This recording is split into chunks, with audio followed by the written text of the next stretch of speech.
오늘은 성경에서 많은 사람들이 궁금해하고 때로는 논란이 되는 주제에 대해서 이야기하려고 합니다. 바로 하나님께서는 왜 아이와 동물까지 멸하라고 하셨을까입니다. 구약 성경을 읽다 보면 하나님께서 이스라엘 백성에게 가나안 땅을 정복하라고 명령하시면서 남녀노소를 불문하고 심지어 어린아이와 가축까지도 진멸하라고 하시는 장면이 나옵니다.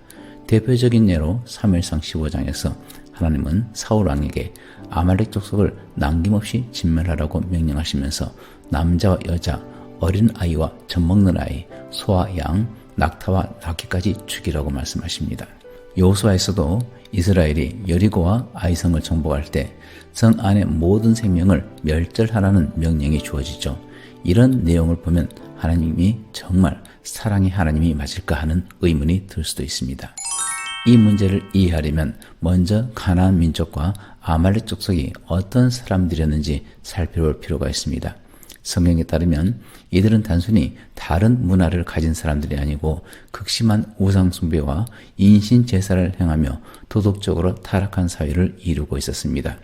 가나안 사람들은 몰렉 신에게 어린 아이들을 불에 태워서 제물로 바쳤고 성적인 타락이 만연했죠. 레위기 18장과 20장은 가나안 민족이 행한 가증한 죄악들에 대해서 언급하면서 그들의 악행으로 인해서 땅이 더럽혀졌다고 기록하고 있습니다. 하나님은 공의로운 분이시기 때문에 죄를 그대로 두실 수는 없었습니다. 창세기 15장에서 하나님이 아브라함에게 가나안 땅을 약속하시면서도 아무리 족속의 죄악이 아직 가득 차지 않았다라고 하시면서 400년 동안이나 그들에게 회개의 기회를 주셨습니다. 하지만 그들은 돌이키지 않았고 결국 하나님의 심판이 내려졌죠. 단순한 민족 간의 전쟁이 아니라 죄악에 대한 하나님의 공의로운 심판이 이루어진 것입니다. 이는 노아 홍수나 소돔과 고모라 심판과도 같은 맥락에서 이해할 수가 있죠. 그렇다면 왜 어린아이와 동물까지 멸해야 했을까요? 우선 당시의 문화에서는 아이들이 자라면서 부모의 가치관과 신앙을 그대로 이어받는 경우가 많았습니다. 가나안의 철저한 우상 숭배와 타락한 문화 속에서 자란 아이들이 훗날 이스라엘 백성에게도 동일한 영향을 미칠 위험이 컸습니다. 또한 아말렉 족속의 경우 그들은 끊임없이 이스라엘을 공격하며 하나님의 백성을 괴롭혀왔으며 후대에도 이스라엘과 하나님의 뜻을 대적할 존재로 남을 가능성이 있었습니다. 그리고 동물까지 멸하라는 명령은 단순한 잔혹성이 아니고 당시의 우상 숭배 관습과 연관이 있습니다. 가나안과 아말렉 족속은 동물을 신성시하거나 제의적인 용도로 사용했고 그들의 가축과 재산을 남겨두면 이스라엘 백성이 그들의 우상 숭배 문화를 흡수할 가능성이 있었습니다.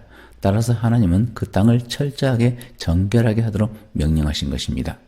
이런 전쟁 명령들은 오늘날의 시각에서 보면 가혹하고 이해하기 어려울 수 있습니다. 그러나 당시 사회적인 종교적인 배경을 고려하면 하나님이 단순한 폭력을 지시하신 것이 아니고 거룩한 백성을 세우기 위한 필연적인 조치였음을 알 수가 있습니다.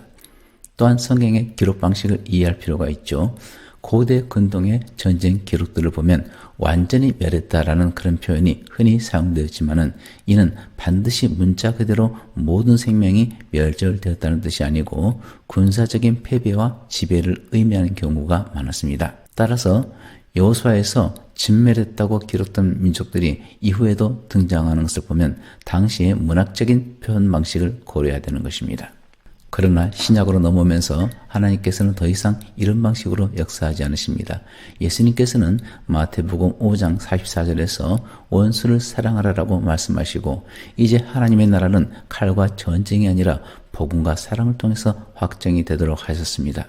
구약에서의 전쟁이 하나님 나라를 위한 심판의 도구였다면 신약에서는 그리스도를 통한 구원이 모든 민족에게 열리게 된 것입니다. 오늘 우리는 하나님은 왜 아이와 동물까지 멸하라고 하셨을까라는 질문을 다뤄보았습니다. 구약의 이런 사건들은 단순한 잔혹한 전쟁이 아니고 하나님의 공의로운 심판과 거룩함을 위한 조치였음을 이해하는 것이 중요합니다.